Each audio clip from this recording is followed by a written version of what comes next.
Bismillahirrahmanirrahim. Assalamualaikum warahmatullahi wabarakatuh. Berjumpa lagi kita dan channel saya. Hari ini hari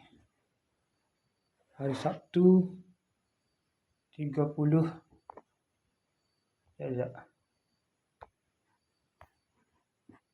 hari Sabtu 14 hari bulan Mac 2020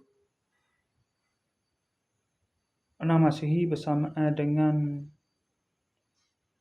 berapa ini? 12 dah. Bersamaan dengan 24 Mac 24 Ramadan 1447 Hijriah. Okay, sekarang pukul 6.36 petang.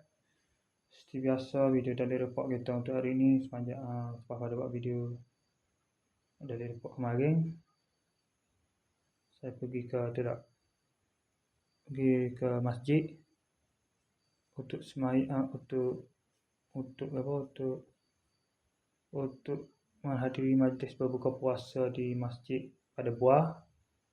Berbuka puasa dan juga semayang maghrib dan semayang isyak dan juga semayang tarawih lalu. Lepas semayang tarawih dah setengah witir lalu, singgah ke kedai fikir seperti biasa, minum malam seperti biasa. Lepas tu balik ke rumah. Lepas tu pada pukul 11.50 malam. Lepas tu semaya lepas tu beres clear lah kedai semaya saudara. Makan sarapan tadi pada pukul bangun pada tak banyak tidur mana malas. Sejam tidur dalam pukul 4, bangun pukul 5 untuk makan sahur. Lepas tu makan sahur tu tidur sekejap. Lepas subuh tu setengah lewat tidur sekejap, bangun pukul 9.10. Lepas tu bersiap-siap terus pergi ke bank lah ajaknya. Kita buka bank hilang. Jadi tak jadilah nak buat transaksi tu. Duit kata nak masuk dah. Lepas tu esok lah pula saya terpaksa pergi ke bank untuk buat balik bank tu. Tahu bila mana mari. Pajak teh kemarin saya gitu. Mungkin bank saya tu buka zip kan. Lapak tu bit lah kata tu. Nothing tu bit. Saya cari. Saya pun hari ni juga saya pergi cari. Kalau jatuh ni pusing hari. Tak dapat. Lah tu. Mana pagi esok nak pergi lah.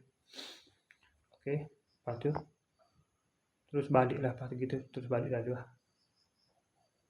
Lepas tu pergi main sekejap. Lepas tu terus balik ke ayah tu.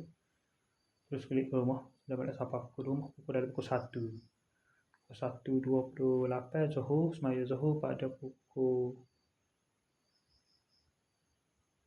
3.30.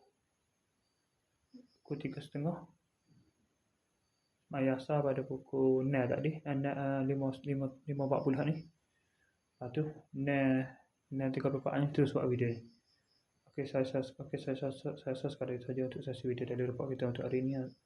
Assalamualaikum. Jumpa lagi. Bye.